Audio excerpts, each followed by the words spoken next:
Kepada Tuan dan Puan, para anggota DPR yang terhormat, apa kabar hari ini? Sepertinya tak sebaik biasanya. Sama, di sini pun begitu. Kita semua memang sedang diuji. Hidup memang tak selalu baik, kan? Seperti kami-kami ini, Tuan dan Puan juga mungkin lebih banyak bekerja di rumah. Kalau lihat siaran sidang atau rapat terbuka di gedung DPR sekarang sih kelihatannya banyak kursi yang kosong.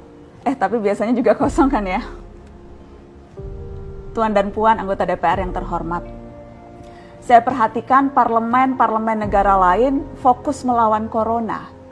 Tapi rasa-rasanya isu-isu yang keluar dari Senayan belakangan kok kebanyakan tidak terkait corona ya?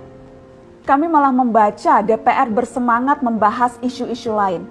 Contohnya, rancangan Undang-Undang Cipta Kerja yang banyak ditolak karena dinilai mementingkan kepentingan investor di atas kebutuhan pekerja. Presiden Jokowi pekan lalu sempat menyatakan pemerintah dan DPR menunda pembahasan salah satu klaster di rancangan undang-undang itu, klaster ketenagakerjaan. Ini untuk memberi kesempatan mendalami substansi dan mendapat masukan dari banyak pihak. Berpegang pada alasan itu, maka sudah seharusnya klaster lain dalam RUU Cipta Kerja pun perlu ditinjau ulang.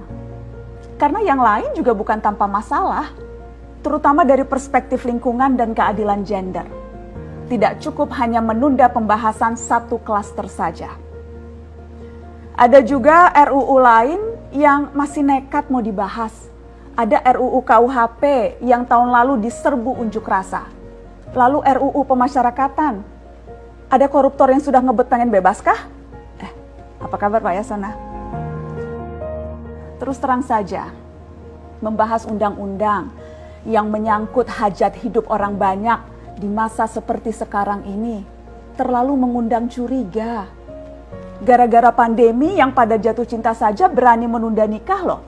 Ini kok DPR buru-buru banget kayak lagi kejar setoran?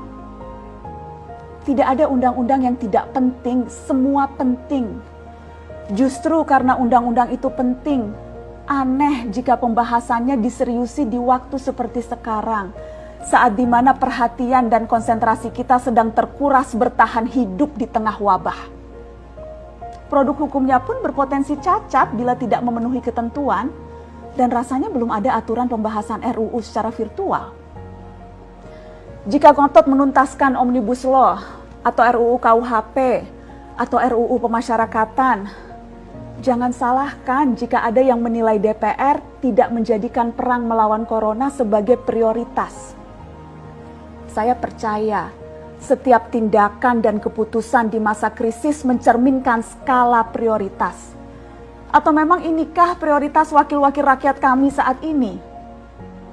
Bikin ribut juga jelas tak seharusnya jadi prioritas. Satgas COVID-19 DPR kemarin dikabarkan mengimpor jamu ilegal dari Tiongkok secara besar-besaran untuk pasien positif virus corona. Satgas kemudian membantah itu, katanya ini diproduksi di Jakarta dan merupakan sumbangan Wakil Ketua DPR RI Sufmi Dasko yang akan dibagikan gratis ke berbagai rumah sakit. Kemudian dikabarkan juga jamunya mengandung bahan berbahaya dan belum terbukti klinis. Satgas lagi-lagi membantah, katanya sedang proses mendapatkan izin edar di Badan Pengawasan Obat dan Makanan. Sedang itu berarti belum kan ya? Tuan dan Puan yang terhormat, niat baik pun perlu proses yang baik. Proses yang semrawut hanya akan disusul polemik. Sementara sekarang kita sedang banyak-banyaknya menaruh harapan kepada negara. Tindak tanduk DPR salah benarnya akan selalu dilihat. Makanya sempat ramai juga warganet mengkritik Satgas COVID-19 DPR RI yang berfoto mengenakan APD saat hendak berkunjung ke rumah sakit darurat Wisma Atlet menyerahkan sumbangan DPR. Ini dinilai melukai hati masyarakat. Tenaga medis kita saja bertaruh nyawa benar karena kekurangan APD. Tidak ada yang meragukan jumlah sumbangan DPR. Kami yakin pasti banyak, namanya juga DPR, beli ribuan rapid test saja mampu, ngeborong jamu apalagi. Tapi ini soal rasa dan empati. Kecuali ya, kalau yang dipakai anggota DPR itu APD yang lain, alat pelindung dewan.